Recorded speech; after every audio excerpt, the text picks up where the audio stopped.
Adab, Salam. Welcome to Habib University's Twitter Space and our series on political crisis in Pakistan from the lens of the humanities. Pakistan की सियासी बहरान पर हबीब university की series में आपका खैर मकदम है. I am Dr. Anzal Khalik. I am the Associate Dean for Teaching and Learning at Habib University, as well as an Associate Professor in the program of Integrated Sciences and Mathematics. I am standing in for Dr. Numan Naqvi, who is an Associate Professor in the Department of Comparative Humanities at Habib. Dr. Naqvi, unfortunately, is unwell and couldn't join us tonight, but I'm sure with the I'll be able to put together some of these thoughts in the presence of some excellent participants that we have today. The distinctive comparative humanities degree at Habib University combines the fields of history, religion, literature, and philosophy, bringing together the most critical questions and perspectives of our time in one essential transdisciplinary humanities. 3 weeks ago on Habib University's Twitter space, we did a general program on the political crisis in Pakistan. In that program, we charted the general lay of the land, as it were, some of the topical features of Pakistan's political crisis. Then 2 weeks ago, we had a program on religion and politics in Pakistan. You can still listen to the recordings of these excellent programs on Habib's Twitter space. Today, our focus shifts to another field that comprises comparative humanities at Habib, that of history, and our program is titled, How Did We Get into These Political Crises? A Historical Perspective. So before I introduce our distinguished panel of speakers, शुरू ही में ये कहता चलूँ please के गो के हबीब university ने ये platform sponsor किया है. जो कुछ इसमें कहा जाएगा उसके लिए हबीब यूनिवर्सिटी बजाते खुद जाहिर है कि जिम्मेदार नहीं है. ये हम सब इस प्रोग्राम में बोलने वालों के अपने ख्यालात और अपने ज़मीर पर ही है, चाहे हम हबीब यूनिवर्सिटी से वाबस्ता हों या ना हो. So Habib University is in no way responsible for what is said in this session. That's up to our own thinking and conscience. As in so many parts of the world, both in the north and the south, the current political turmoil in Pakistan brings together a range of historical lines of crisis now coming to a head. These include Pakistan's history as a rentier state, the historical logic of its weak democratic institutions and constitutional traditions, the distorted formation of the literate and political classes, as well as the dominance of the military. Now, to discuss these aspects and many more ideas connected to that of the current conjuncture, we have a very distinguished panel this evening. I'm going to introduce them and they're going to speak in the same session. I will invite them to speak after these introductions. Joining us tonight, Dr. Nussar Malik, who is a labor historian with a geographical focus on South Asia. She is an assistant professor at LA, also a visiting faculty for history and labor studies at the Simon Fraser University. Dr. Malik, thank you for joining us tonight. Next up, we have Dr. Ali Usman Kashmi, who's an associate professor of history at the School of Humanities and Social Sciences at LUMS. He is the author of Questioning the Authority of the Past, the Ahlul Quran Movements in the Punjab. His second monograph, The Ahmadis and the Politics of Religious Exclusion in Pakistan, was the recipient of Karachi Literary Festival Peace Prize in 2015. Thank you, Ali, for joining us. So then we have Amber Rahim Shamsi. Ms. Amber Shamsi is an award-winning multimedia journalist and free speech advocate with wide-ranging experience in television, radio, online, and the print media. She's also an International Visitor Leadership Program and the Center for Excellence in Journalism Fellow. She is currently head of communication at Tabad Lab, a public policy think tank, consults with Media Matters for Democracy, a research and advocacy organization working on freedom of expression, the media, and the internet in Pakistan. Ms. Shamsi has also hosted 3 news and current affairs shows on mainstream news channels and writes opinion pieces for international media platforms. Then finally, we have Dr. Ali Raza, who is an associate professor of history at LUMS, specializing in the history of modern South Asia. He is the author of Revolutionary Pasts, Communist Internationalism in Colonial India, and the Internationalist Movement, South Asia, Worlds, and Worldviews 1917 to 1939. Thank you very much, everyone, for joining us this evening. And it is an absolute pleasure to have you here.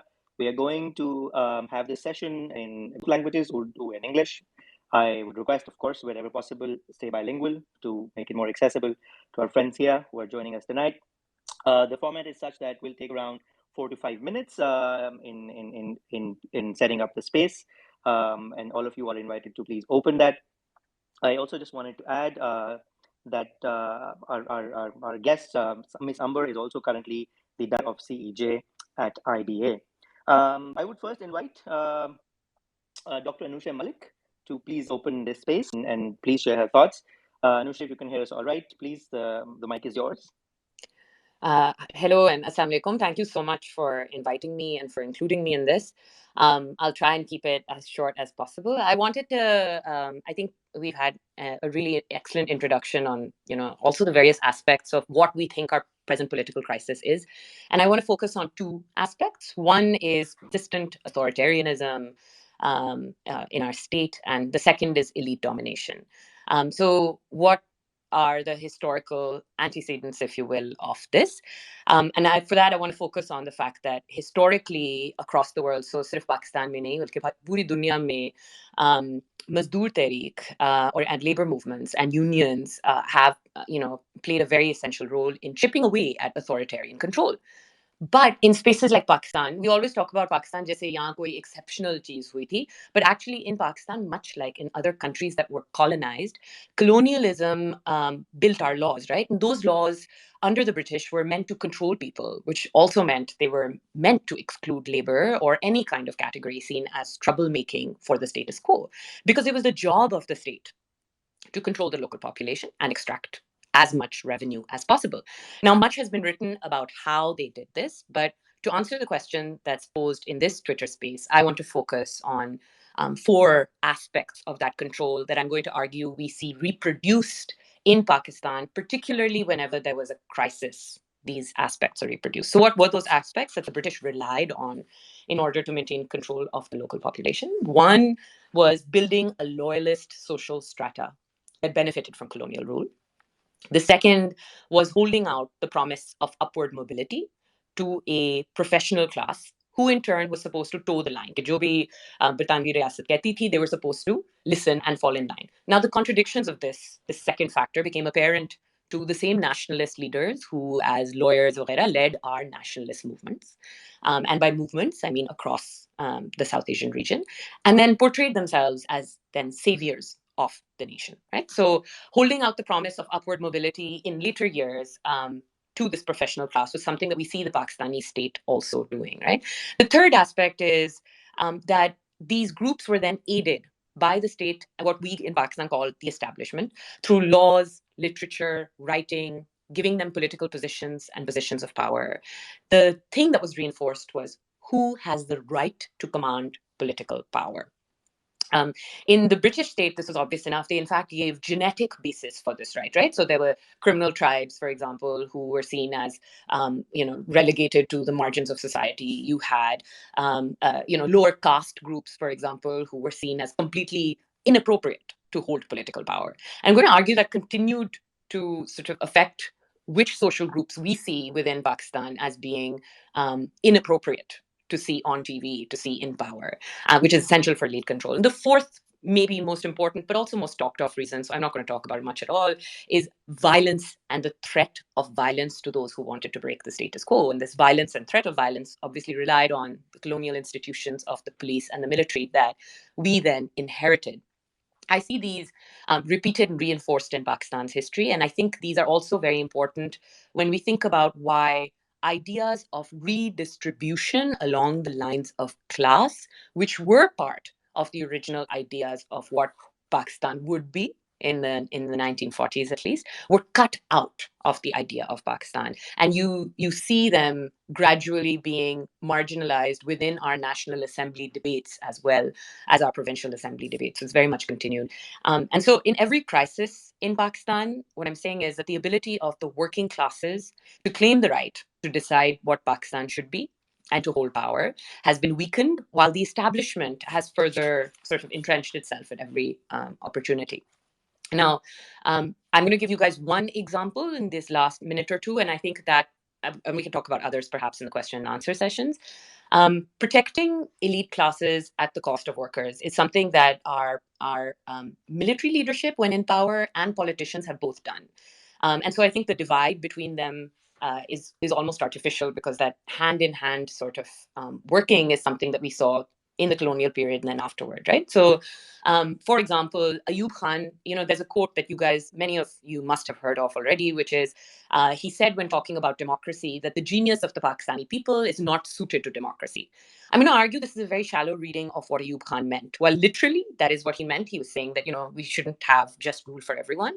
He was also making these arguments about democracy, if you read the rest of his autobiography, at a time when he's talking about anti-colonialism. So, बात ये कर रहा है कि anti-colonialism की जो movement चली थी, especially in the Afro-Asian solidarity context, उसमें there were fragmentation inside. And he says the reason why anti-colonialism failed. So this is literally Ayub Khan saying the reason why anti-colonialism failed was because of things like democracy, because there was too much politics. And how does he phrase that? He says what we need is less politics. And so I think what ends up happening as a result is he's not allowing for the conversation to open up and say, what about the colonial institutions and laws that keep me in power and give me the right, as Ayub Khan, to continue to hold this position of power? Let's not focus on that. Let's focus on the fact that too much politics causes internal bickering. As a result, he says, and I'm just wrapping up here, as a result, he says something that we hear again and again, right? That there are groups of people who are studying, people who are working, they should not be engaging in politics because that's not the appropriate thing to be doing. It is, in fact, allowing for intra-elite conflict to really dominate the kind of conflicts that we see within Pakistan, because every time there is a labor movement or even student involvement or alliance with the labor movement, that's seen as inappropriate politics. And so over time, I think what ends up becoming just the way we see Pakistani politics is we will not vote for, give authority to, or even really pay attention to working class movements and working class demands, even within larger political parties. And I think that really needs to be redressed in order for the problems of persistent authoritarianism and elite control to at least be chipped away at. I'm going to stop right there. Thank you very much. Thanks, Anusha. I think this is a brilliant introduction to what we want to do. I've noted down a few points, and for the listeners who are out there, after our speakers have opened the space, all of you will have an opportunity to share your ideas and pose questions. So this is a longer session, around 90 minutes, so we'll have plenty of time to take your questions. I'll now move to Dr. Ali Usman Kashmi. Dr. Kashmi, please, mic is yours.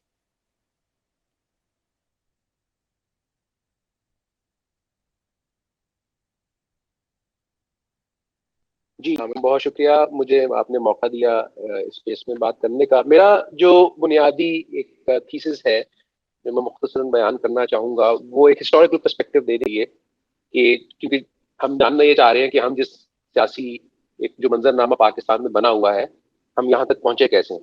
तो इसमें मेरा जो मानना है, और मैं बहुत हद तक जो भी रिसेंट दो पाकिस्तानी मार्क्सिस्ट स्कॉलर्स ने काम किया है, हमार अली जान और आसिफ सज्जाद अख्तर, दोनों की किताबें अभी आई हैं, कुछ उसकी बुनियाद पर, कुछ अपने तज्ज़ियात पर मैं दो फैक्टर्स को बयान करना चाहता हूँ। एक तो ये जो the idea of Pakistani state, जो the way it has operated as an entire state, and the whole sort of like the federal ethnic structure, which is through which the Pakistani state has tried to address larger political questions.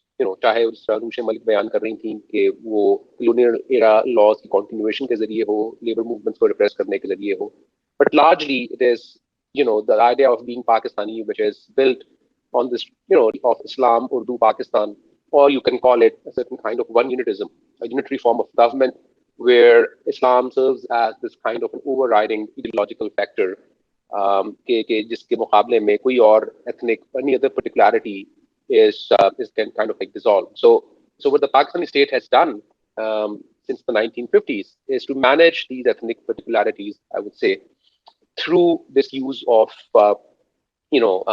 Islam और उर्दू और इस तरह का जो एक ideology of Pakistan के जरिए, और एक ऐसा स्टेट स्ट्रक्चर के जिसमें जो एक कौमियत का तस्वुर है वो बहुत रिडक्टिव है, और उसमें किसी और तरह के कौमियत के इजहार की या किसी और तरह के आइडेंटिटी के इजहार की कोई गुंजाइश नहीं है, जिसकी वजह से जो पाकिस्तान की तारीख में मसाइल जो है वो उन्होंने जन्म लिया, चाहे वो बंगाली जबान का मसला हो, चाहे वो सिंधी नेशनलिज्म हो जिसने वन यूनिट के खिलाफ भरपूर तहरीक चलाई, या वो बलोच मज़ाहमत का मसला हो।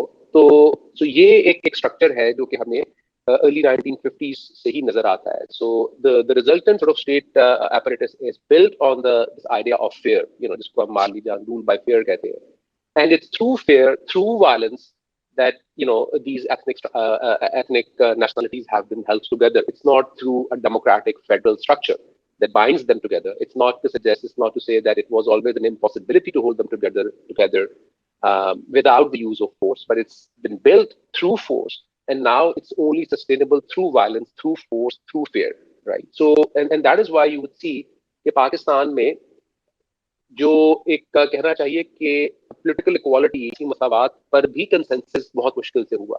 وہ ایک آرگومنٹ ہے نا کہ ہندوستان میں جب آئین تشکیل پایا 1950 میں جب وہ نافذ ہوا تو کم سے کم پولیٹیکل اکوالٹی جس بھی طرح کی تھیوریٹیکل ایبسٹریکٹ پولیٹیکل اکوالٹی کے اوپر ایک اگریمنٹ ہو گیا کہ تمام لوگ مطلب ان کے مساوی حقوق ہوں گے اور سب کو ووٹ ڈالنے کا حق ہوگا اور ان کے حقوق کا تعین کیا جائے گا بطور فرد اور بطور ایک کمیونٹی کے ممبر ہونے کے بھی. لیکن جو سوشل انیکوالٹی تھی وہ برقرار رہی, and the question of social inequality was sort of like deferred. Pakistan میں پولیٹیکل اکوالٹی کے کوسچن کے اوپر بھی کنسنسس ڈیولپ کرنے میں بہت وقت لگا. یہی وجہ ہے کہ پہلا آئین جو ہے وہ 1956 میں منظور ہوا اور وہ بھی صرف 2 سال چل سکا, اور کیونکہ اس میں ان باتوں کا تعین کرنا تھا کہ مسلمان اور غیر مسلمان کیا مساوی حقوق رکھتے ہوں گے, سیپریٹ الیکٹریٹ ہوگا نہیں ہوگا, یہ تمام چیزیں. سو یہ جو ڈھانچہ ہے اس کو سسٹین کرنے کے لیے چونکہ it's inherently anti democratic, it inherently relied on force and violence, اس کے لیے جو مقتدر طبقے ہیں جس کو ہم اسٹیبلشمنٹ کہتے ہیں, جو انکریزنگلی پھر فوج بن گئی, اس میں باقی بھی ایکٹرز کا تعلق ہے, لیکن اس فوج کا جو پھر کردار تھا, فوج نے پر یہ ذمہ داری سمجھی کہ یہ ہم ہی ہیں جو صرف پاکستان کی اس نظریاتی اساس کی بنیاد پر ملک کو اکٹھا رکھ سکتے ہیں, اور اس کے لیے انہوں نے بہت سارے حربے استعمال کیے, چاہے وہ بلوچستان میں سب سے پہلے ملٹری آپریشن, اور اس کے بعد بنگلہ دیش میں ایک بھیانک ملٹری آپریشن ہو, اور ڈائریکٹ انٹروینشن. یہ سب سے پہلے تو یہ کہ ڈائریکٹ انٹروینشن مارشل لاء کے ذریعے ہم اسٹیٹ بلڈنگ پروجیکٹ کریں گے اور ہم پاکستان کو ایک ریاست بنائیں گے. اس کے بعد آہستہ آہستہ انہوں نے انڈائریکٹ انٹروینشن کا سلسلہ شروع کیا, خاص طور پر پوسٹ 71 میں, جس میں انہوں نے یہ جعلی قسم کے سیاستدانوں کی ایک آبیاری کی, اور اس کا جو نتیجہ تھا وہ یہ کہ پاکستان میں جس کو ہم پالیٹکس کہتے ہیں وہ اس طرح سے پنپ نہیں پائی. There is kind of like the possibility of politics, اگر میں کہنا چاہوں, وہ اس طرح سے پنپ نہیں پائی پاکستان میں, کیونکہ ریاست نے ان تمام عناصر کو سپریس کیا جو کہ پولیٹیکل پروسیس کے ذریعے پاکستان میں ایک ڈیموکریٹک چینج کی خواہاں تھے, جو چاہتے تھے کہ پاکستان میں ایک ایسا فیڈرل اسٹرکچر متعارف کروایا جائے کہ جو اس طرح کا اوپریسو جس کا اسٹرکچر نہ ہو.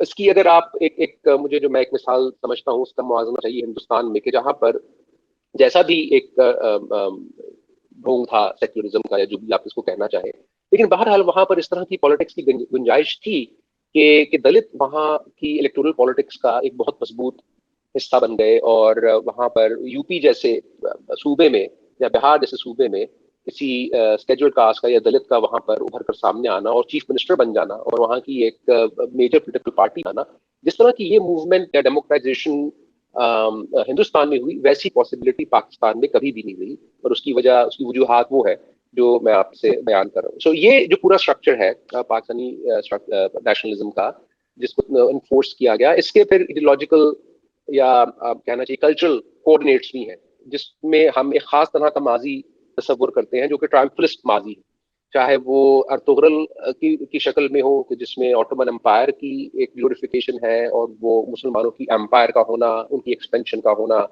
یا کوئی اور ایک تصوراتی ایک مثالی دور کو اپنے ذہن میں لانا, جیسے ریاست مدینہ کا تصور, جیسے عمر لاز کی بات کرنا. یہ تمام چیزیں جو ہیں یہ اس پورے ایڈیولوجیکل جہاں اس کا ایک material political oppressive state structure ہے, وہاں اس کی ایڈیولوجیکل ہسٹوریکل کلچرل کوآرڈینیٹس بھی ہمیں نظر آتے ہیں. تو یہ وہ ڈھانچہ ہے, اور اس کے ساتھ جڑا ہوا ہے پھر وہی پاکستان کا آئیڈیا ایز اے رینٹیئر اسٹیٹ, کہ اس کو سسٹین کرنے کے لیے پاکستان نے جو اپنی اکانومی کو جس طرح چلایا ہے وہ یہ ہے کہ وہ American cold war, American camp کا حصہ بن کر, کہ چاہے کولڈ وار میں, چاہے وار اگینسٹ ٹیرر میں, and now in a way Pakistan has run out of its options basically, اور اسی وجہ سے ایک بہت بڑا اکنامک کرائسس جنم لے رہا ہے. جس طرح کی اکنامک تبدیلیاں دنیا میں رونما ہو رہی ہیں اس کے ساتھ کوپ کرنا وہ پاکستان نہیں کر پایا ہے پچھلے 30-35 سال میں, اور چونکہ ڈپینڈنس اتنی زیادہ رہی ہے یہ جو ہم رینٹیئر جو ایکسٹریکشن موڈ کی ریاست چلاتے رہے ہیں. سو یہ ایک بہت بڑا کرائسس ہے کہ ایڈیولوجیکلی بھی, اکنامکلی بھی, انٹرنیشنلی بھی پاکستان کو ایک بالکل اپنے آپ کو ری بوٹ کرنے کی ضرورت ہے, اور یہ ریکگنائز کرنے کی ضرورت ہے کہ یہ وہ عوامل ہیں جس کی وجہ سے ہم اس سچویشن تک پہنچے. سو باقی بھی کچھ اور باتیں ہیں، لیکن دوسرے جو دوست ہیں وہ آگے اپنی گفتگو کریں گے، تو پھر I'll be very happy to add more to what happens. Thank you. بالکل، بہت شکریہ علی. ویل ڈیفینیٹلی یہ تو of course we going to have a longer conversation, تو اس کو ہم کنیکٹ کریں گے with all the thread which are coming in. Thank you for highlighting this different aspect of the topic at hand. Now we'll move to Ms. Amba, and those who are again raising their hands, I just remind you that once our speakers have opened the stage, we would take all the questions, so we'll have plenty of time to have a conversation around this. Amba, if you're here with us, please, the stage is yours. بہت بہت شکریہ for inviting me and really some great sort of perspectives on this broader sort of conversation. میں کیونکہ میرا تعلق media سے ہے اور صحافت سے ہے، تو میں چاہوں گی کہ جو کنٹمپرری ہسٹری ہے اس پہ ہم زیادہ بات کریں. اس کی اہمیت بھی اس لیے میں سمجھتی ہوں کہ زیادہ ہے کیونکہ اگر ہم دیکھیں کہ اگر جب بھی الیکشنز ہوں گے، انتخابات چاہے اس سال ہوں یا اگلے سال ہوں، آپ دیکھیں کہ جو نوجوان ووٹر ہے اس کی تعداد بڑھتی جائے. 2018 میں تقریباً جو 18 سے 35 سال کی عمر کے درمیان جو ووٹر تھا اس کی پرسنٹیج جو تھی واز اباؤٹ 43%، تو اس بار 46% ہوگی. اور آپ یہ سوچیں کہ جو 18 سال کے بچے اب ووٹ ڈالیں گے وہ 2004 میں پیدا ہوئے تھے.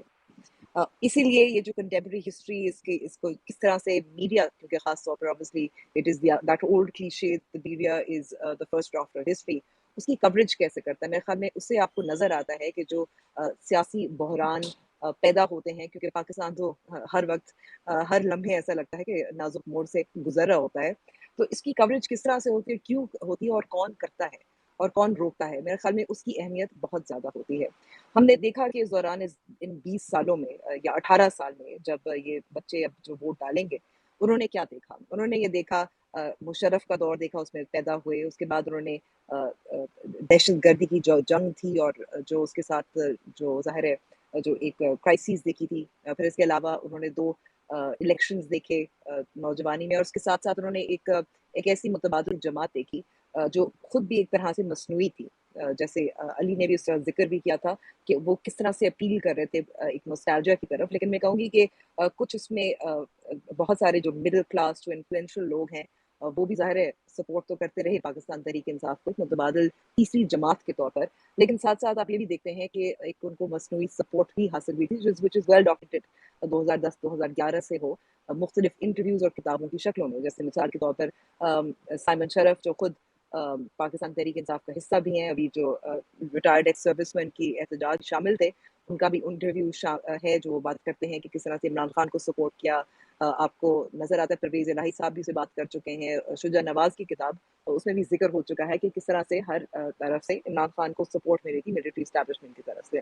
دوسری طرف آپ کو جو 2 مین اسٹریم سیاسی جماعتیں ہیں، وہ جو ایک ایوالونگ جو پاپولیشن ہے وہ کس طرح سے ایک تبدیلی چاہتی تھی، اور خاص طور پہ میں نوجوان طبقے کی بات کروں، they couldn't appeal to them because they could knock off their past. ان کی اپنی میں کہوں گی جو تاریخ رہی ہے ان کی بھی ایولیوشن کس طرح سے ہوئی. پاکستان پیپلز پارٹی کو دیکھیں تو ایک پاپولسٹ لیفٹسٹ یا سینٹر لیفٹ پارٹی کے طور پر نظر آتی ہے، لیکن ایک جب نیشنل پارٹی تھی اب has been reduced to sin. And obviously that evolution has a lot to do with the ministry's establishment and its meddling and propping up other parties as opposed to the Pakistan People's Party. لیکن کچھ خود بھی ان کی evolution with the change of guard، شہید بے نظیر بھٹو کی assassination اور اس کے بعد زرداری صاحب نے جب کمان سنبھالا اس کا رخ کس طرح سے بدلا پاکستان پیپلز پارٹی کا probably towards more to the center، and ایک مفاہمت کی سیاست بھی آپ کو نظر آتی رہی.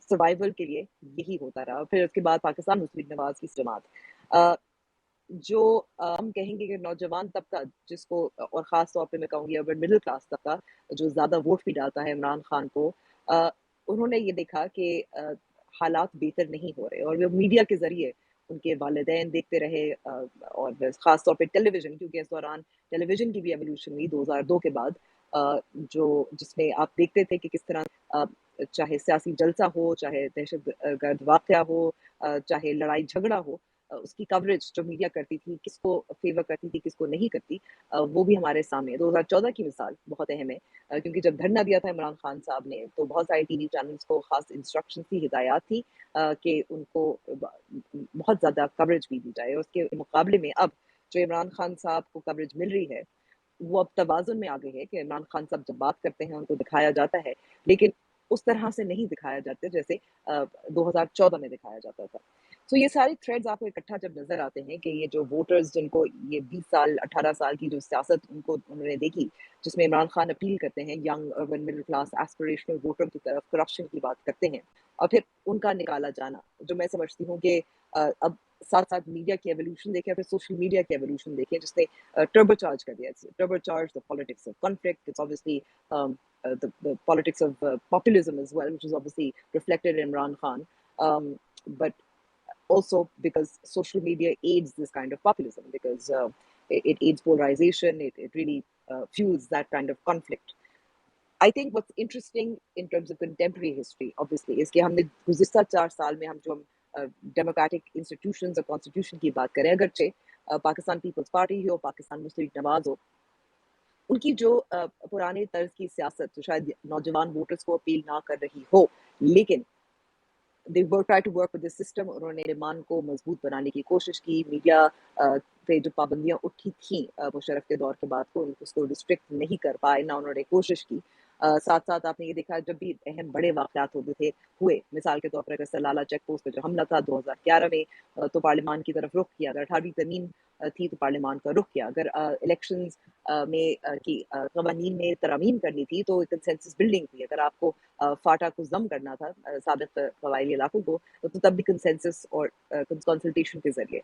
लेकिन इस किस्म की जो सियासत है उसको भी आपने देखा कि इमरान खान साहब ने रद्द किया, बार बार उनका यही कहना था, और क्योंकि एक बात रिपीट भी करते हैं ताकि वो फैले ज़्यादा, मकबूल भी हो, और एक वो पुरानी ज़ाहिर है कहावत है जो बहुत मशहूर है कि repeat lie enough everybody beliefs it, which is कि ये मुक्के की सियासत है, या असल अपोजिशन या हम कहेंगे कि ये जो अपोजिशन का किरदार होना चाहिए वो नहीं है। तो पाकिस्तान पीपल पार्टी और पाकिस्तान मुस्लिम नवाज की बात कर रहे थे, तो हर बार जब चाहे पनामा का केस हो और एहतजाज हो, अपना पिटिशन हो, जहाँ आप देखते थे एक दूसरी तरफ जमात इस्लामी भी, आपको याद होगा उन्होंने भी पिटिशंस भी दायर की थी जो कहीं नहीं की थी, वो सोलो फ्लाइट जिसको उस वक्त ज़माने में कहते थे, वो आपको उनके हुक्मरानी में भी यही तर्ज सियासत नज़र आई, जहाँ ज़रूरत थी जिन लोगों ने उनको इक़्तिदार तक पहुँचाया था उन पर इन्हिसार करते रहे, उनके क्रचेज़ इस्तेमाल करते रहे, जब कानून साजी का वक्त आता था, जब कंसेंसस बिल्डिंग का वक्त आता था, अहम मामलात का,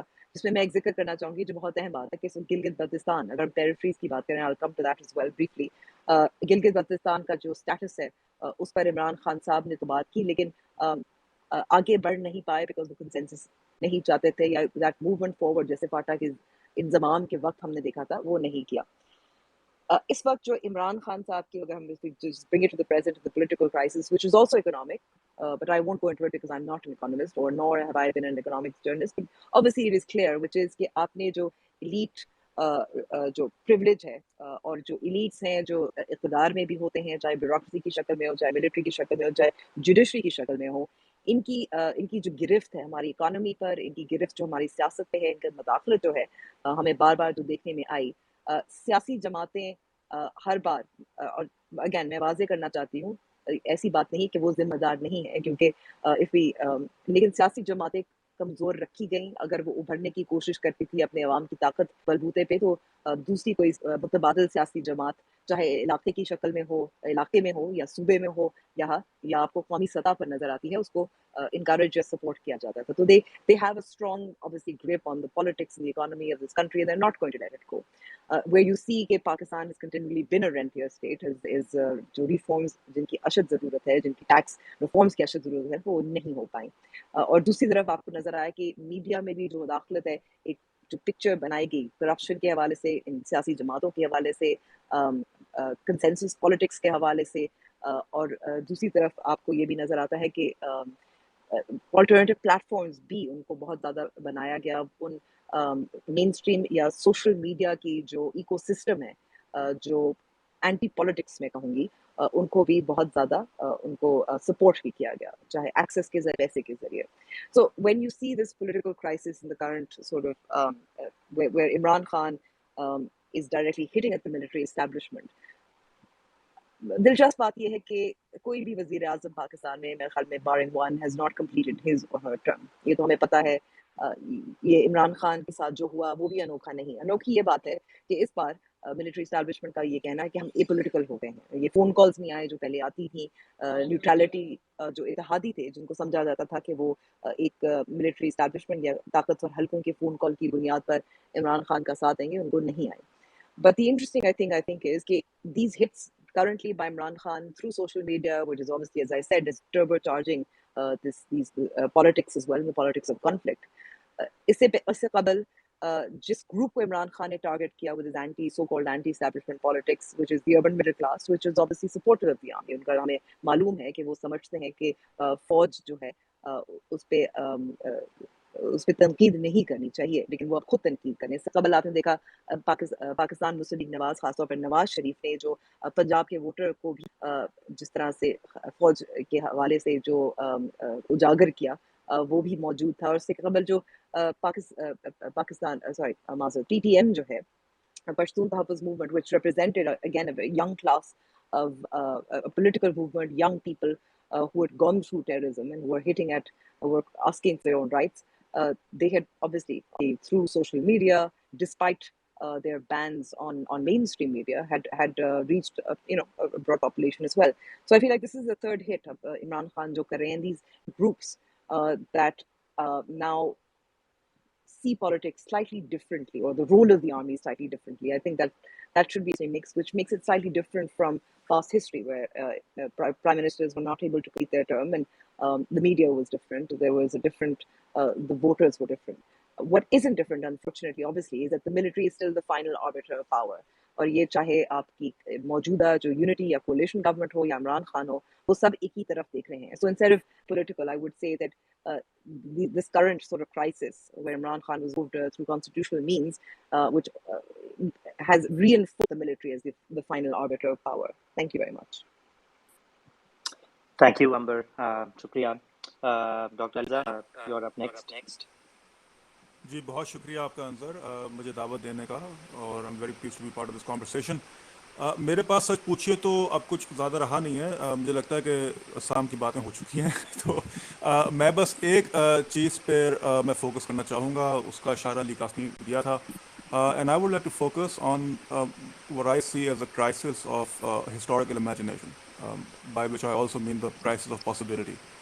چونکہ میرے نظر میں possibility is it's possible through imagination, and I would like to just focus on this historical imagination that we've seen in the past few weeks. اور اس کی ذرا سی میں وضاحت میں اس طرح سے کرتا چلوں کہ ابھی جو پولیٹیکل کرائسس ہوا ہے, جو مارچ کے مہینے میں ہوا, اور اس کے بعد جو ریلیاں شروع ہوئیں, اس میں میرے لیے کم از کم جو سب سے جو دلچسپ اور پریشان کن بات تھی, میں بعد میں وضاحت کروں گا کہ پریشان کیوں تھی, مگر میرے لیے جو سب سے دلچسپ بات یہ تھی اس کرائسس میں کہ چونکہ بچپن سے ہم یہ سنتے آ رہے ہیں کہ اس پاک ارض وطن کی پاک افواج جو ہیں وہ اس ملک کی نہ صرف جغرافیائی سرحدوں کی ضامن ہیں اور محافظ ہیں, بلکہ اس کی نظریاتی سرحدوں کی بھی ضامن اور محافظ ہیں. جغرافیائی سرحدوں کی بات چلیے اس میں ریکارڈ شاید مکسڈ ہو, بلکہ کافی مکسڈ ہے, مگر کم از کم اس کرائسس کے بعد جو چیز میرے لیے سب سے جو دلچسپ تھی وہ یہ تھی کہ جو ذاتی جو سرحدیں ہیں اور اس کی ٹھیکیداری جو ہے وہ اس کو شدید ایک طرح سے چیلنج ملا, اس کو شدید دھچکا ملا. چونکہ خان صاحب کی جو متعدد جو ان کی ریلیاں تھیں, جو ان کی تقریریں تھیں, جو وہ خیر اب تو اٹس آلموسٹ لائک روٹین, ایسا لگتا ہے کہ وہ لوپ پہ چلتی رہتی ہیں, مگر اس میں جو دلچسپ بات تھی وہ یہ تھی کہ انہوں نے اپنے آپ کو زیادہ بڑا ٹھیکیدار, زیادہ بڑا ایک طرح سے حب الوطن اور وہ ایک مسیحا کے طور پہ وہ انہوں نے پیش کیا, اور اس حد تک پیش کیا کہ وہی کانسٹیٹوینسی جس کی یہ امبر نشاندہی کر رہی تھیں, جن کو انہوں نے اربن مڈل کلاس کہا تھا, جو کہ پاکستان کے مخصوص حصوں میں ایک طرح سے جن کی حاکمیت ہے, تو اور حاکمیت سے مراد میری social, economic, cultural and so on. تو وہ جو ہے اس نے جو پہلا ٹھیکیدار تھا اس پر ایک طرح سے سوال اٹھانا شروع کر دیا. تو یہ ایک طرح کی میرے لیے بڑی انٹرسٹنگ ایک ڈیولپمنٹ ہے کہ this contest over the ideology of Pakistan and who owns the ideology of Pakistan, and ultimately who safeguards and dominates the ideology of Pakistan and dictates what Pakistani ideology is.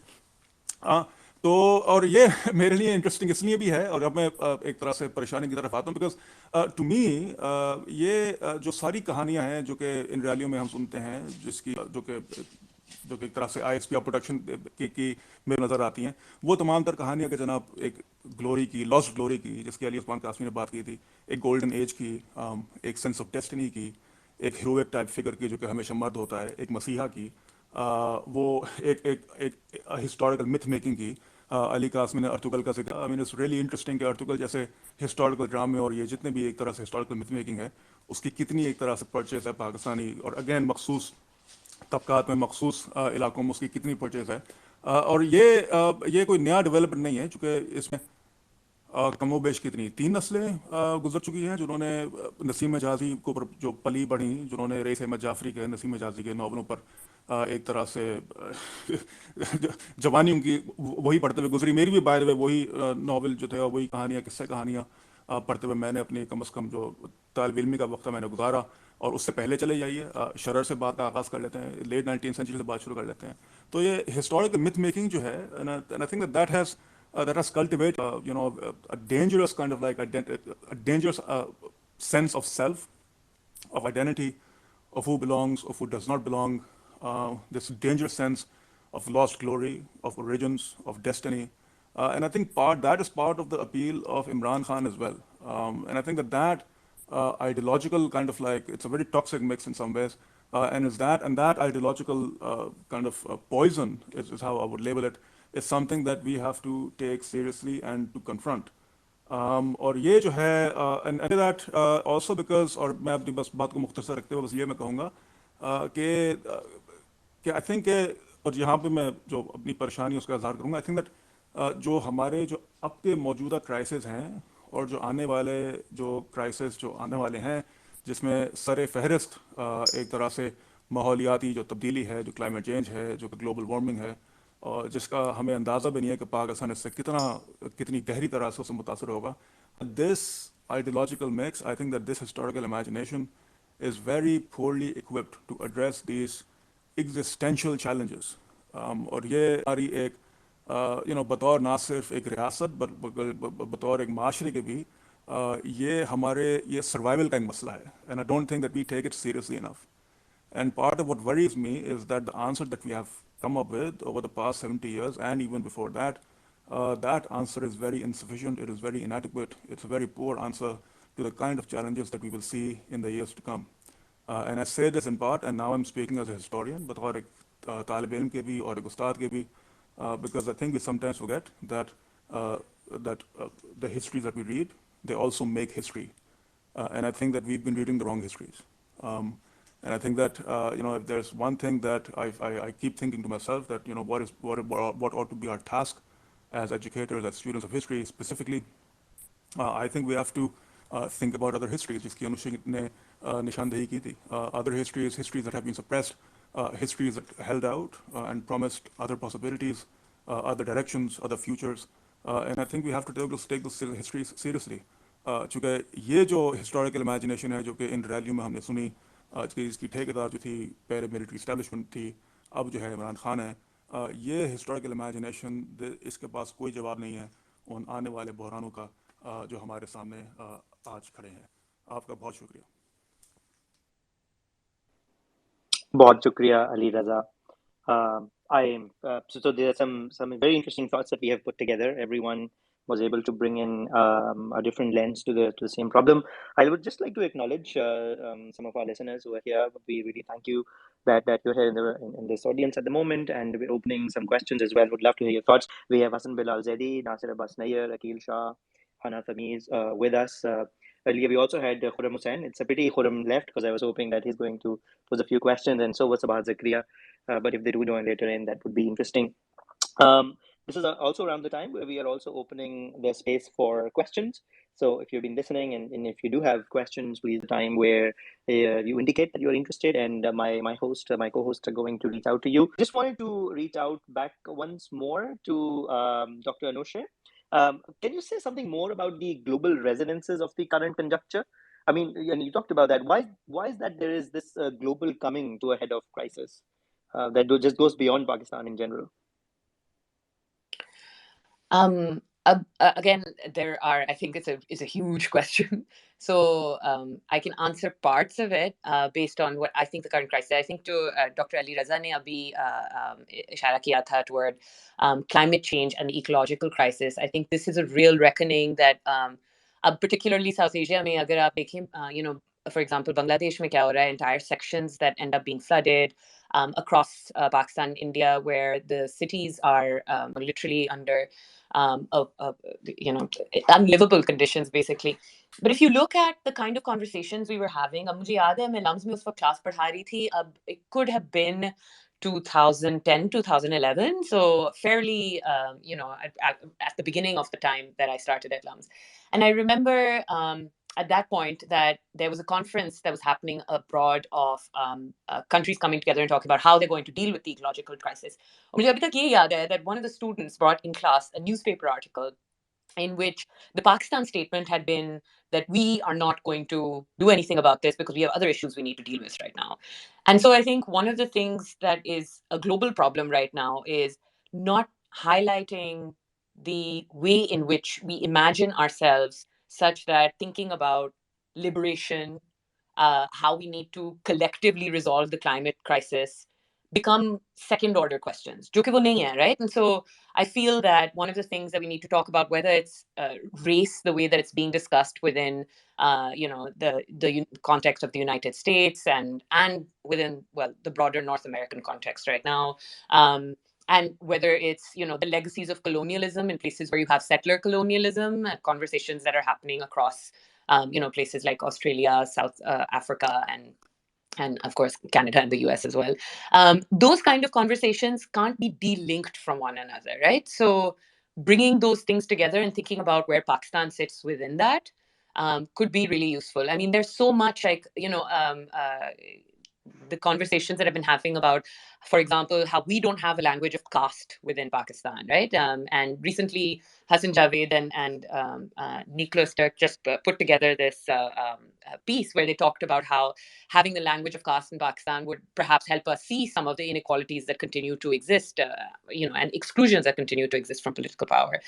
Simultaneously, think about how we continue to have the Aurat March and the way that people have been focusing on it within Pakistan is not just a Pakistani problem. It is a global problem as well, which really highlights how, as a final sort of point, how thinking about exactly what Dr. Ali Raza just pointed out as well, alternative histories, and the ways in which we are more than just one identity, and maybe we need to choose the identity that aligns with the kind of solutions that we need, instead of constantly focusing on oh ye to Pakistan tootne wala hai, oh uski, and every time you have that, there's a, oh my god, this is a crisis, we're never going to come out of it.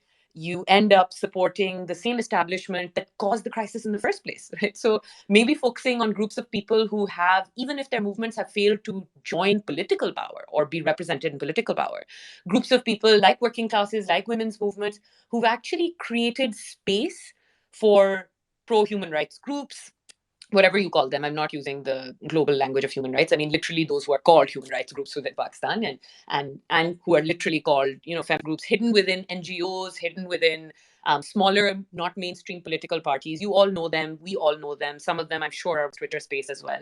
Like, what are the legacies you draw on? And can we teach students about those legacies so that they can use them to at least ask the right questions about this crisis, instead of protecting this idea of identity, which Dr. Kasmi also raised, this idea of identity that really isn't helping us figure out who we are and who we need to be in the world. I'm going to stop there. Thanks.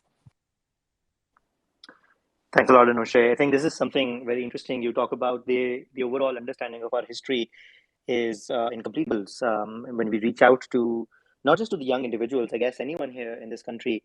The understanding of history is absolutely messed up, and of course it's fed through multiple narratives, where I love this reference, of course, to the creation of historical myth making, where series like Ertugrul and many others are a way to represent a past or a glorious past.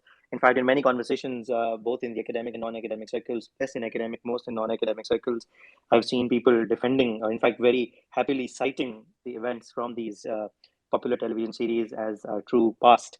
My colleague from Habib University who is here is going to now bring in some speakers on board. So Rida, if you're with us, can you please, we can take some questions now.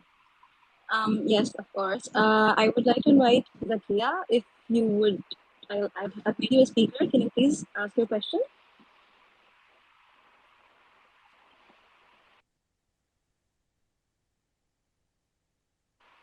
Hello, Zakia. Are you with us? Yes, I am. You can take other speakers, and I will raise hands. I'm a little bit busy at the moment, but I will be free in next 5 to 10 minutes. Thank you.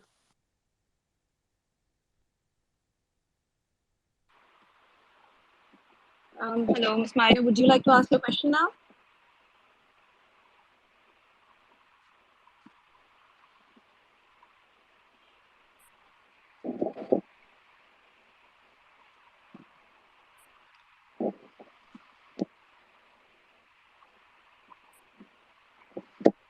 Ruj, can you also ask your question now? We're waiting. Can you hear me? Yes, we can. Perfect. Thank you everyone who's speaking for your insight into, how we got into these political crises. Of course, this is a sort of utilitarian question, but I'm really curious to hear from you on what you think coming months will look like and where you think we're going heading forward. Especially since, एक तरफ तो, of course, ये एक mythological history जो है हमारी archetype informed जो है बहुत dangerous भी है, and we see that narrative and the power of those narratives is only growing. But दूसरी तरफ एक ये भी बहुत ज़्यादा theorizing अभी हो रही है कि of course, given that the military has historically never been questioned or challenged in the open, अभी things are changing, and that everyone from, people from military families to people working white collar jobs are calling out the military for its involvement in politics. So मैं काफ़ी curious to try and understand if you see this heading in a more positive direction in terms of history education for the average Pakistani, but also in terms of, broader social and political and economic implications for how you think this might play out in months to come. Thank you, Ruj, for asking this question. I think this somehow also connects with this landmark series, very interesting one on Naya Pakistan that was written by Ali Usman Kashmi. Ali, that was in 2018. I think some questions that Ruj is raising can perhaps thread into that, and you can also talk about what you wrote at that time, around 4 years ago. How do you see that growing now? If you can connect those questions.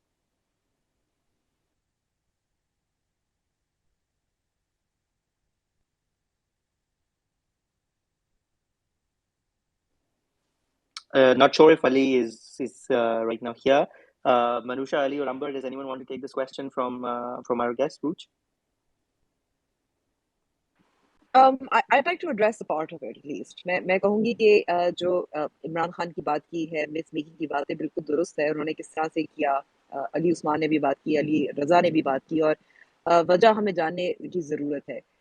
देखें, इस वक्त जो नौजवान है या voter है, उनको उम्मीद चाहिए, उनको मुलाजमत चाहिए, उनको बेहतर पाकिस्तान, एक मुस्तकबिल चाहिए. तो इसमें कौन उनको एक मिथ, एक नैरेटिव, एक स्टोरी बताता है, वो इमरान खान बताता है. और मैं समझती हूँ कि एक आयरनी ये है कि इमरान खुद he is not a young person, and yet he appeals to younger people.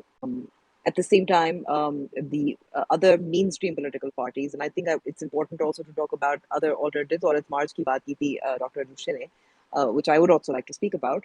But I think the mainstream political parties don't appeal. Also, I don't think any alternative political party, and हम बिल्कुल दुरुस्त समझते हैं कि जब आप story बताते हैं, इसको फिक्शनलाइज करते हैं, you leave out much of the truth, which is why we say we are in a post-truth era, for instance, and which we also see that, as I said before as well, to social media, usko aur bhi zyada, it adds fuel to the fire as well.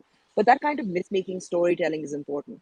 And Imran Khan, whether you like him or whether you don't, has gotten on to that. The others don't. But at the same time, I think it's also interesting where he's, even though he's able to create a myth, अगर हम नजरिए की बात करें, जिसकी बुनियाद पर एक सियासी जमात आगे बढ़ती है या अपील है, इनमें से कोई भी ऐसी मेन स्ट्रीम पॉलिटिकल पार्टी नहीं है जो मैं समझती हूँ कि नजरियाती सियासत करती है या उनका अलहदा नजरिया हो. There might be minor differences, but broadly I don't think either of them has any kind of ideology on which you could say that they have narratives. Imran Khan has a story with no legs. जहाँ तक मैं कहूँगी अगर left की सियासत हो, जो औरत मार्च की बात हो, these are also very important movements that have come up. We see हकूक़ खल्क़ movement as well, जो स्टूडेंट यूनियंस की बहाली की बात करें, पश्तून तहफ़्फ़ुज़ मूवमेंट की बात करें, जो यूनिवर्सिटी स्टूडेंट्स हैं जो पेरिफेरी से थे वो भी अपनी सोशल मीडिया के ज़रिए अपनी आवाज़ उठाने की कोशिश कर रहे हैं. लेकिन वहाँ भी because it is so disparate, there is no myth, there is no storytelling, there is no alternative. And which is why you don't, and of course we also understand they don't have the money, or they don't have the reach or the resources or the support that mainstream political parties get, whether it's within their own fundraising or through outside help. But the point is that I don't think that they have been able to create a new story, a new myth, a new alternative, a future, or at least I don't think they do, and that's something that I do, the criticism that I hold to. Thank you. Thanks, Amber. Rida, we can take another question. Yes. I've made Mr. Khwaja speaker. Khwaja, can you please ask your question now?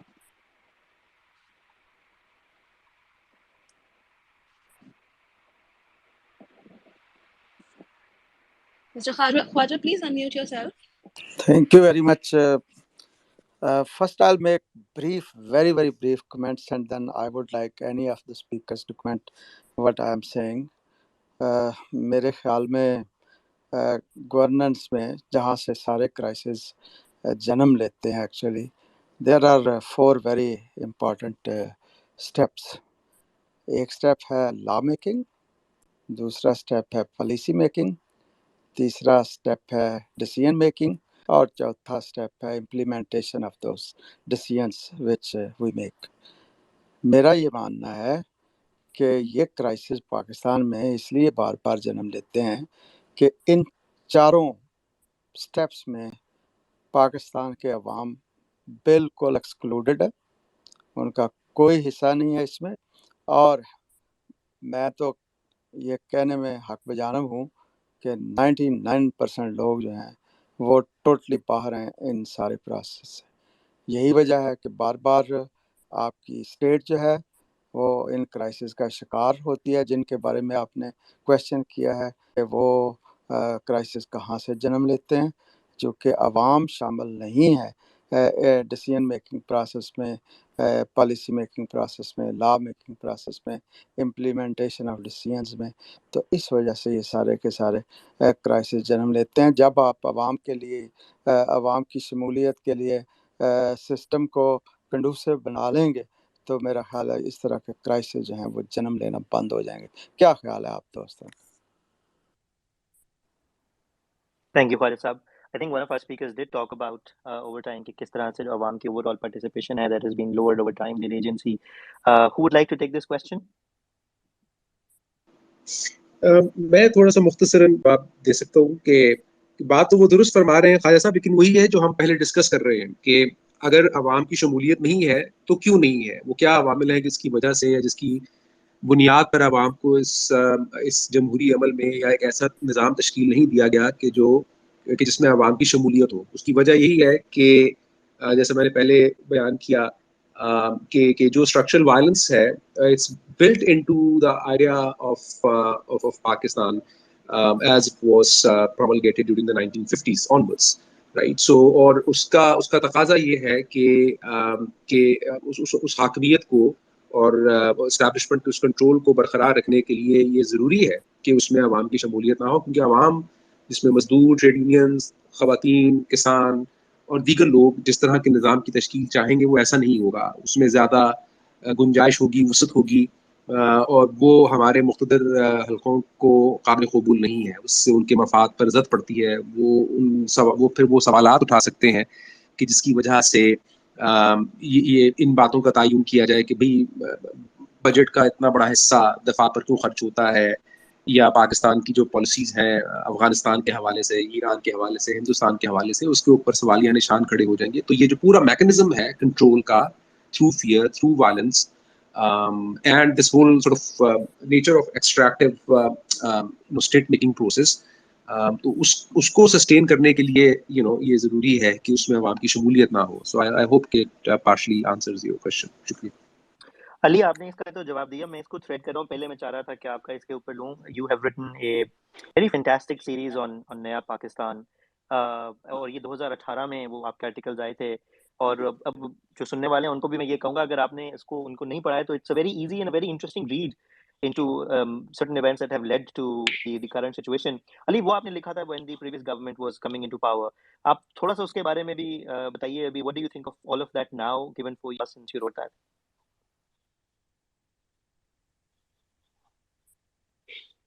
جی, وہ اس میں اس کا کچھ جو جیسے ذکر امبر نے اپنی گفتگو میں کیا کہ trying to make sense of the new emerging trends, especially جو یوتھ پلج ہے پاکستان کا, تو ان کا پولیٹیکل ویو کیا ہے, وہ کیا پولیٹیکل سبجیکٹیوٹی ہے جو ان کی کلٹیویٹ کی گئی ہے.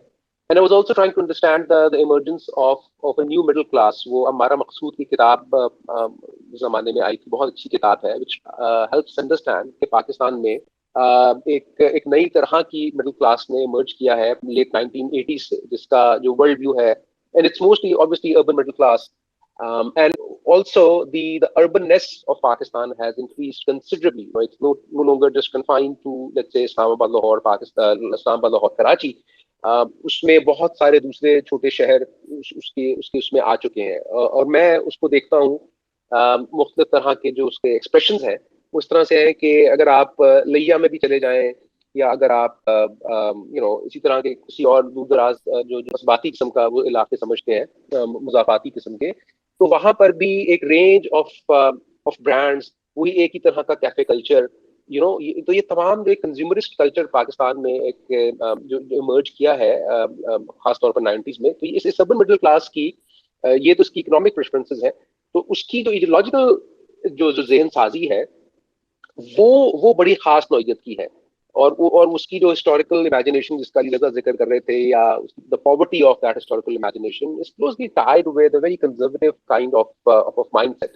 And that is where Imran Khan has been incredibly successful. He is able to tap into that kind of urban middle class, its aspirations, its ideological sort of like framework. Also, it's even economic framework. It's built on the idea of a rational consumer, or a rational sort of like a person who, by the dint of their hard work, is able to achieve, as opposed to these so-called corrupt, feudalistic, dynastic politicians, right? So اس میں ایک بہت زیادہ اس طرح کا آپ کو ایک self کی گلوریفیکیشن بھی نظر آتی ہے, اور وہ ساتھ ہی ساتھ وہ جہاں یہ ایک commodification ہے جس کا وہ consumer ہے, there is a commodification of religion as well, there's a commodification of culture as well, there's a commodification of all these non-material sort of coordinates as well. تو یہ وہ نیو مڈل کلاس جس کی emergence ہے, اور اس کو ہم مزید بھی بریک ڈاؤن کر کے دیکھ سکتے ہیں, جیسے آصم سجاد نے ریسنٹ کی انٹرمیڈیٹ کلاسز اور how they emerged in the 1970s, اور جو نئی اور پرانی مڈل کلاس کا ایک کانفلکٹ. لیکن جو ایک کنسنسس ایک طرح سے جو آپ کہہ سکتے ہیں کہ یہ urban middle class has historically been politically conservative, has historically been supportive of the military, because it feels that the military as an institution carries this kind of discipline.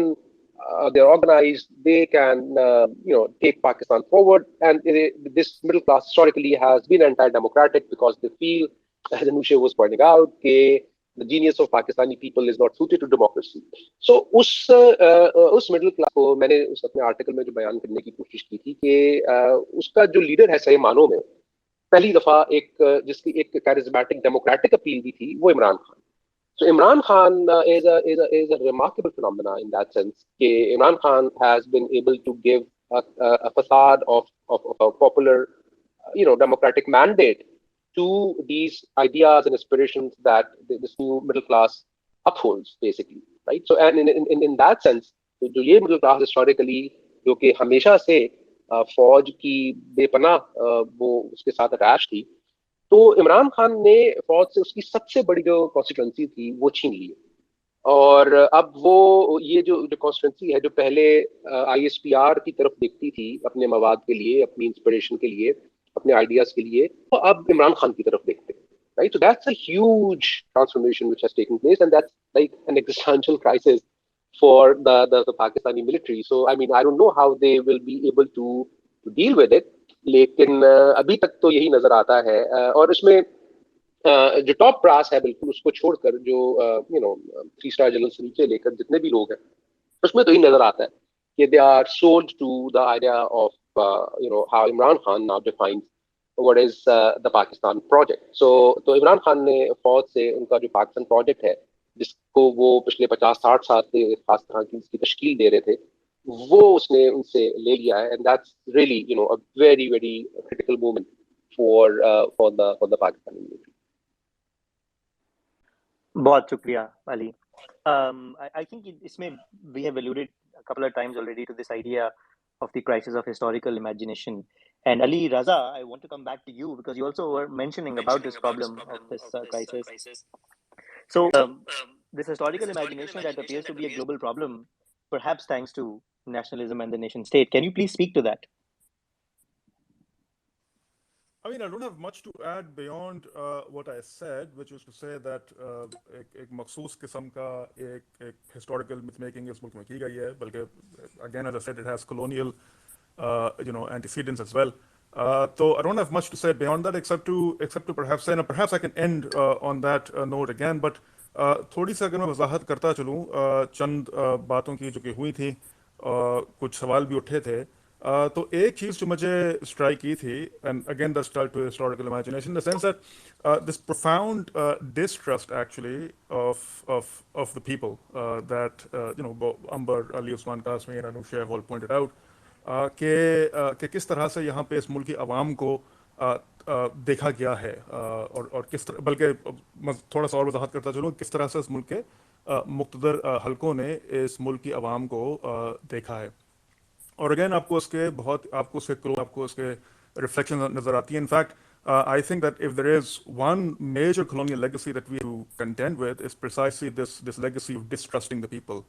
اور یہ آپ کو colonial آپ کو ڈسکورس میں ملتا ہے, آپ کو ڈاکیومنٹ میں ملتا ہے, this view of Indians as an inchoate mass, as an undisciplined mass, sometimes also equating them to be a virus of sorts, who cannot be who cannot be reasoned with, جن کو rationality جن سے الگ ہے, اور یہ جو ہے بس ان کو ایک ہی زبان سمجھ میں آتی ہے جو کہ اتھارٹیرینزم کی ہے, جو کہ ڈنڈے کی ہے, جو کہ ایک بہت ہی کورسو میکینزم کی ہے.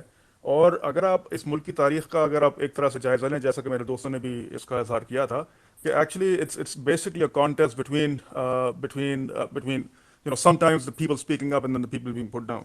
And so that's another way to think about the history of Pakistan. برطانوی ہندوستان میں, برٹش انڈیا میں ایک لیگیسی ایک جو پریکٹس ہوتی تھی, I don't know if many people know this, obviously my historian friends would know, but the 1937 elections ہوئے, اس کے بعد 45-46 میں elections ہوئے تھے. The franchise that was extended to Indians at the time never exceeded 13 to 14%. Pardon me if I get the exact figure wrong, my memory is a bit hazy, but there wasn't universal franchise. I think that's what I'm trying to say. And by which I mean that everyone did not have the right to vote in these elections, both at the provincial level and the central level. اور بہت ہی ایک مخصوص طبقہ ہوتا تھا جس کو اجازت ہوتی تھی ووٹ ڈالنے کی. اور مجھے لگتا ہے کبھی کبھار یہ ہے بالخصوص پاکستان میں کہ even though we have become on the face of a republic, کہ جہاں پہ ہر ایک کو ووٹ دینے کا حق ہے, جس میں بظاہر تو ہر ایک کی نمائندگی ہوتی ہے, مجھے کبھی کبھار یہ ہے کہ in practice we still have limited franchise. جس کی ایک طرح سے آپ اس کا اظہار آپ دیکھ سکتے ہیں کہ جس طرح کی ایلیٹ ڈومینیشن ہے, جس طرح کا ایلیٹ کیپچر ہے اس ملک میں, کہ وہی مقتدر حلقے جو ہیں ایک طرح سے اپنے معاشی مفاد کے پیچھے, جس طرح سے اور سیاسی مفاد کے پیچھے جس طرح سے اس ملک میں انہوں نے متعدد تحریکوں کو انہوں نے کچلا ہے, دبایا ہے, تو یہ ایک طرح سے لمیٹڈ فرینچائز ہے, that is still in action, that is still in practice. And I just wanted to highlight that at least historical precedent, that perhaps historical legacy that we still have to contend with. And that takes me to both your question and to the question that someone else asked, which is to say کہ آپ کو کوئی وہ ہمیشہ وہ I suppose وہ historian سے سوال پوچھا جاتا ہے کہ جی فیوچر آپ کو کیسا لگتا ہے, اور ہسٹورینس کے لیے فیوچر کے بارے میں کچھ بھی کہنا سب سے مشکل کام ہے. مگر اگر میں کچھ کہتا چلوں وہ بس شاید یہی ہوگا کہ Yeah, I'm not that optimistic, I have to be honest with you, because as I said in the beginning, I think that the historical imagination that dominates our contemporary debate and discussion, and of course, it is impoverished. I mean, जैसे अली उस्मान कासमी ने कहा, there's a poverty of imagination. हमारे पास जवाब छोड़िए, हमारे पास सवाल पूछने तक की मुझे लगता है कभी कभार सलाहियत नहीं है.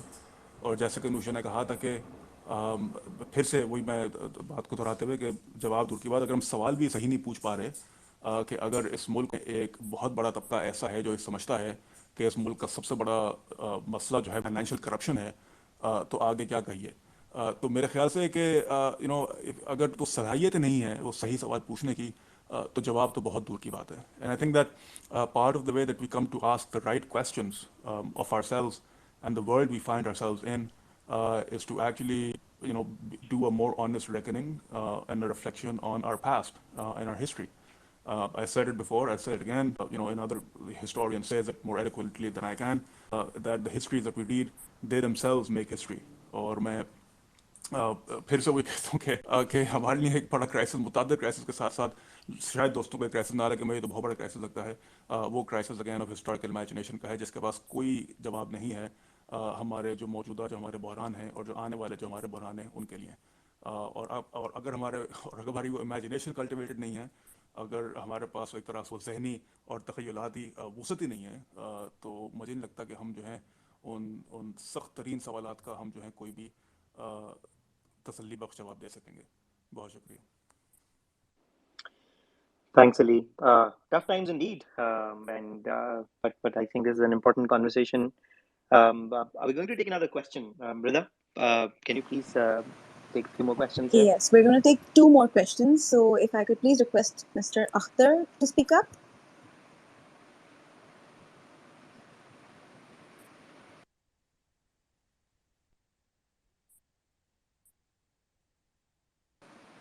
Mr. Akhtar, can you please unmute your mic? Thank you, Ji. Thank you for giving me the opportunity.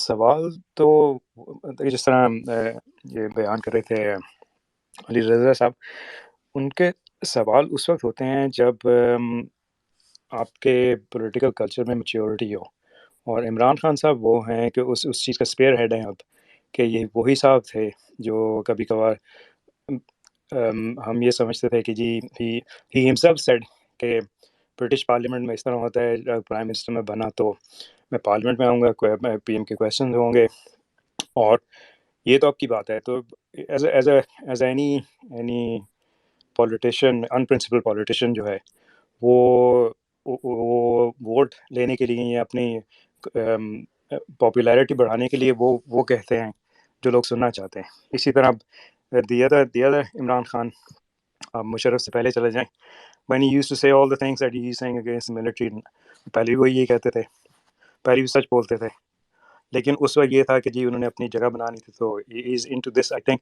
always bait and switch वाले हैं. तो जब ऐसा माहौल होगा और ये वही सवाल है कि जी रिस्ट्रिक्ट किया जाए स्पेस को जहाँ पे लोग डिस्कस कर सकें, तो उसमें पॉलिटिकल मैच्योरिटी किस तरह आ सकती है. मतलब कि पैनल की नज़र में जब 70 साल में we are pretty much at the same point where use basic democrats were, तो उसमें मैच्योरिटी हो सकती है. That's the question. Thanks, Akhtar. Rida, perhaps we can combine 2 questions because the idea of political maturity can be connected to another one. Yes, I'm going to put Ms. Sania Wajahat as a speaker now. Ms. Sania, can you please speak up?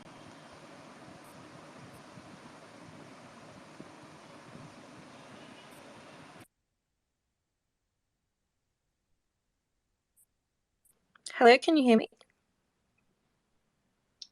Yes, we can. Yes, hi.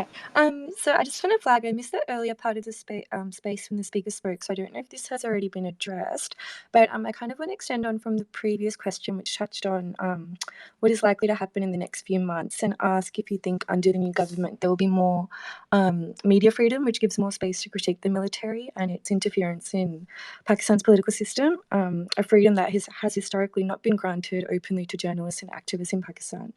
And I guess if you think that more freedom is unlikely to be granted, what measures do you think could be taken by civil society to push for a more open media landscape that allows for open dissent?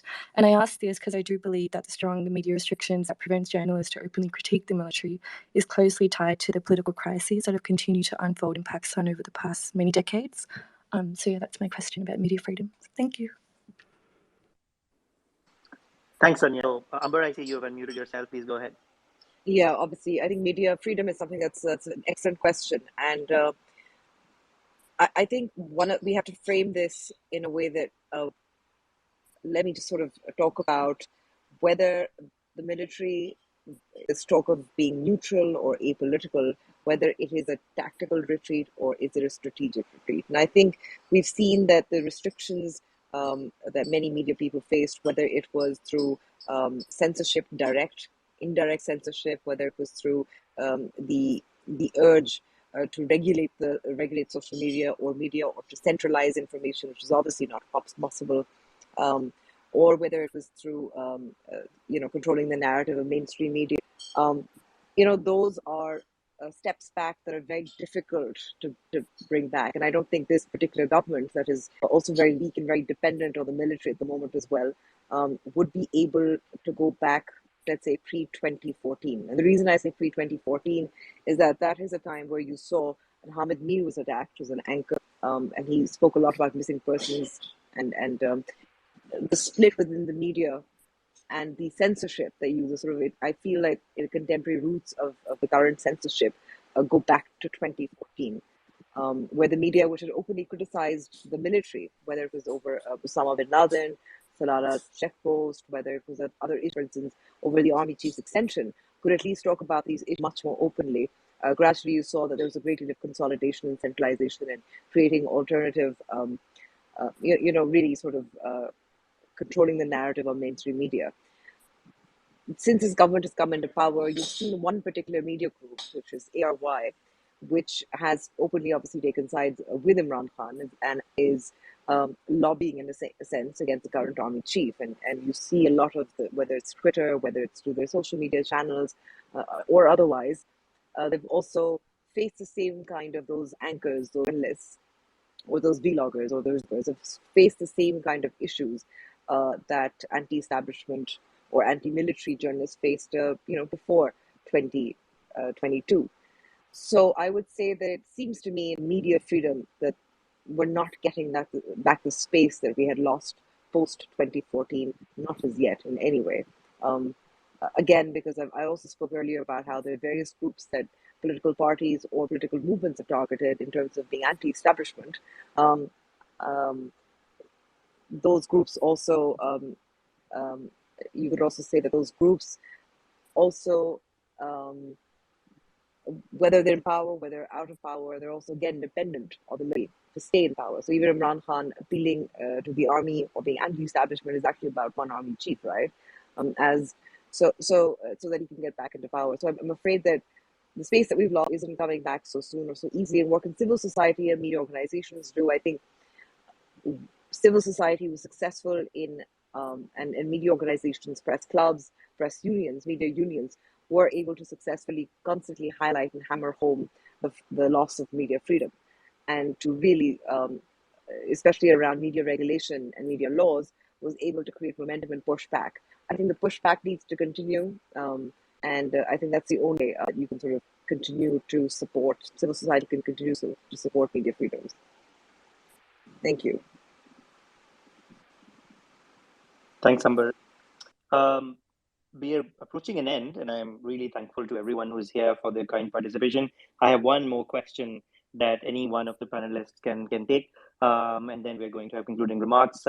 In our last program, which was on religion and politics, there was a lot of discussion about the shift to Barelvi groups representing a more social basis for authoritarianism.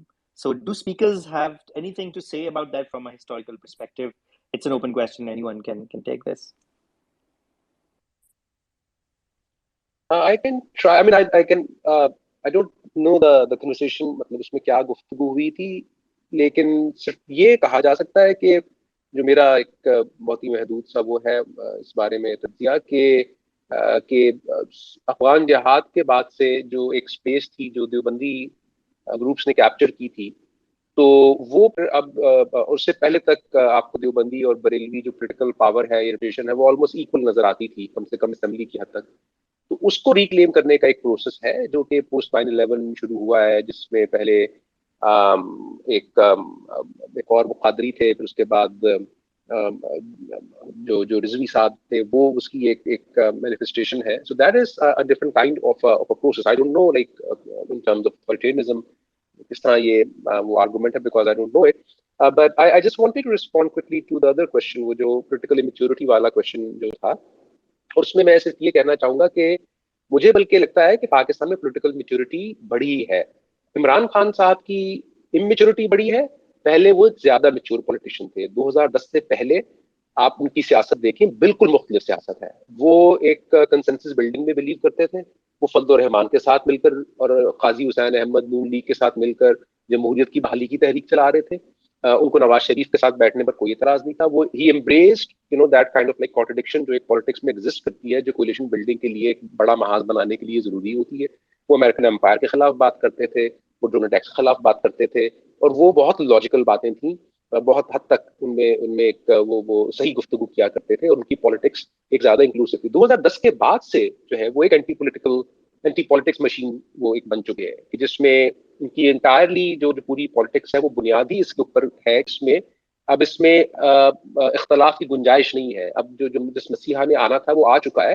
تو اب اب ایک one party system ہی چلے گا، جس میں ایک leader ہوگا جو کم سے کم اگلے 15-20 سال تک خود کل مختار ہوگا پورے ملک کا. رائٹ. سو جو پولیٹیکل ان دیٹ سینس ان کے جو مخالفین ہیں وہ ان کے پولیٹیکل اوپوننٹس نہیں رہے عمران خان کے لیے. پہلے ان کے جو اوپوننٹس تھے وہ اگر ان کے لیے وہ کرپٹ ہونے کا ایک لفظ استعمال کرتے تھے، اب وہ سب کے سب غدار ہو چکے ہیں. رائٹ. سو اب صرف ایک محب وطن اور مومن بچا ہے، اور باقی سب کے سب غدار ہو چکے ہیں. تو that is not politics. Right. تو عمران خان میں جو پالیٹکس کی گنجائش ہے اپنے حوالے سے وہ انہوں نے بالکل ختم کر دی ہے. کیونکہ اپوزیشن جو ہوتی ہے، پولیٹیکل اپوزیشن، وہ نظریاتی یا کسی اور اختلاف کی بنیاد پر تو آگے چل سکتی ہے، لیکن اس طرح کی ریجڈ کیٹیگریز میں جس میں کوئی گنجائش ہی نہ ہو، they can't be any politics. On the other hand, جو یہ جو پولیٹیکل اپوزیشن ہے جو اب پاور میں آئی ہے، انہوں نے بہت سیکھا ہے میرے خیال میں. مطلب یہ ان کی اپنی غلطیاں اور ان کی اپنی ڈائناسٹک پالیٹکس اور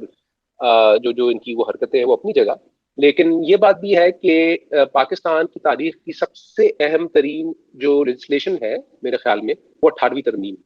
اور وہ 18ویں ترمیم ایک مائنورٹی گورنمنٹ نے، پیپلز پارٹی کی کولیشن گورنمنٹ نے کنسنسس کے ذریعے وہ امپلیمنٹ کی پاکستان میں. اور اس کے نتیجے میں میں یہ سمجھتا ہوں کہ پاکستان میں جو ایک پاسبلٹی، جو ایک تھوڑی بہت گنجائش پیدا ہوئی ہے کہ ایک constitution has become that kind of document to which everyone is now referring to and seeing کہ ہمیں جو حقوق چاہیے وہ حقوق چاہیے جو آئین نے ہمیں دی ہے. وہ آئین سے منحرف یا آئین سے غداری کی بجائے یہ بات کرتے ہیں کہ ہمیں آئین کے دھارے میں شامل کیا جائے. تو that is a reflection of کہ یہ بہت زیادہ ایک پولیٹیکل میچورٹی کی نشانی ہے اور جس کا کریڈٹ دینا چاہیے. رائٹ. تو ایسا نہیں کہ اس کے لیے مطلب سیاسی جماعتوں نے ان کو جدوجہد نہیں کی ہے. سو میرے خیال میں کہ جہاں عمران خان کی پولیٹیکل میچورٹی میں اضافہ ہوا ہے، وہاں بہت ساری دیگر جماعتوں نے پولیٹیکل میچورٹی کے ذریعے ایک اسپیس بھی کریٹ کی ہے. بہت شکریہ علی. And as we are ending the space, I want to be very respectful to your time. آپ سب نے اپنی Saturday evening سے وقت نکالا ہے، لیکن I would absolutely love if you want to quickly go on to for closing remarks. اگر آپ دینا چاہیں کوئی بھی اس کو conclude کرنے کے لیے space کو, then I'll just talk about what's next. But yeah, thank you. جی میں اگر علی قاسمی کی بات کو آگے بڑھا سکوں، چونکہ بات ہوئی تھی، اگر تو اجازت ہو انصر. جی بالکل علی، بالکل. جی شکریہ. تو اگر میں ان کی بات بڑھا سکوں تو بات ہوئی تھی پولیٹیکل امیچورٹی پہ، اور میرے خیال سے I think this also good note at least from me to end on. اور میرے خیال سے I think that there is great political maturity in this country, but I think that وہ میچورٹی کم از کم ان لوگوں میں ہے جن کو ہمیشہ امیچور دیکھا گیا ہے، اور انہوں نے امیچور دکھا ہے جن سے زیادہ امیچورٹی کا ثبوت اور مظاہرہ کسی اور نے نہیں دیا. اور اگر آپ کو اس کی جھلک دیکھنی ہو तो अभी जो हाल ही में जो एक वेटरन्स का जो एक मुजाहरा हुआ था प्रेस क्लब के बाहर इस्लामाबाद में, आप वो देख लीजिए। और बस आदमी मातम ही कर सकता है उन बातों के बाद। और चूँकि अगर तो ये वो हजरात थे जो कि इस मुल्क के सियासी मंजरनामे पर हावी थे, तो बस फिर अब आदमी क्या कहे। तो कम से कम यहाँ पे मुझे इनके हलकों में मुझे पॉलिटिकल मेजोरिटी नज़र आती है, और इसके बरक्स जो मुझे पॉलिटिकल मेजोरिटी नज़र आती है वो इस मुल्क की अवामी तहरीकों में नज़र आती है, इस मुल्क की तारीख में नज़र आती है, और इस मुल्क की अवामी तहरीकों की तारीख में नज़र आती है। And I think that if there is some kind of scope for optimism, because I think I also ended my last comment on a very pessimistic note, वो जो उन्होंने ज़ारा उसको सीरियसली ना लें, मेरे दोस्त भी कहते रहते हैं, मैं हर चीज़ पर नोहा पढ़ता रहता हूँ, मगर अगर एक ऑप्टिमिस्टिक नोट पे एंड करना है तो मेरे ख्याल से I think that that's one thing to take heart from, which is not just the history of this country's people's movements, but also what many movements around this country are doing today. मेरे ख्याल से अगर आपको political majority देखनी है तो आप उनकी बातों में देखिए, उनकी सियासत में देखिए, और उनके कम अज़ कम जो वो चाहते हैं इस मुल्क का सियासी मंजरनामा किस तरह से हो, क्या हो, तो उस तरह से जो है आप उनकी सब में मेरे ख्याल से वो मेजोरिटी पा सकते हैं। Thank you. बहुत शुक्रिया Ali. Anushe, please go ahead. Yeah, I just wanted to add on ये the point about political maturity, जो कि already बात हो चुकी है उसके बारे में, but just two things. One, I completely agree with what was said before me, but using political maturity or इस तरह की terms always ends up assuming that there's a direction that we have to go toward, ना कि एक दिन हम mature हो जाएंगे, whereas actually वही बात, if you look at, and I just wanted to end with two examples from a lot of the work that many of us on this panel do is looking at पुराने documents and stuff, and उनमें से the recent ones that I've been looking at are police records, और उसमें जो आपको नजर आता है examples of there was a famous woman leader, not famous to us because she's written out of our history, who was in Bahawalpur gathering thousands. The police was in panic जब भी वो बाहर निकलती थी, because हजारों की तादाद में लोग उनको सुनने के लिए बाहर आ जाते थे, and she was talking about class, what it means to be a Pakistani woman with pride, and also simultaneously, of course, how she hates Punjab at that point. So I mean, there was much going on there that we don't have a reference point for. There were student leaders at that point in time that, again, are only remembered in these police archives because they were troublemakers or seen as troublemakers. But there are people who we as Pakistanis can also respect and look to, who were politically mature in the 60s and 70s, except nobody was listening to them then, and they're written out of our history, so we don't have a reference point. So all I'm saying is we don't have to look for a coherent political alternative, but maybe go out and search for people aside from, who represent the Pakistan we want to see and the Pakistan we need in order to move out of this crisis, at least. Thanks.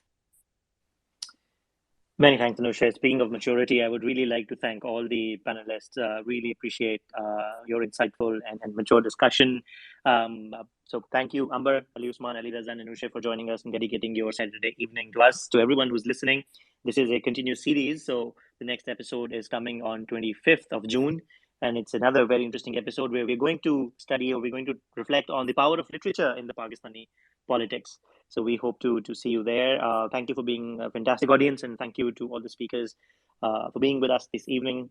It was very, very helpful, at least for me and my team here. I know that the audience was here, did learn a few things. Thank you very much. Have a fantastic rest of the evening and have a great weekend, everyone. Hafiz.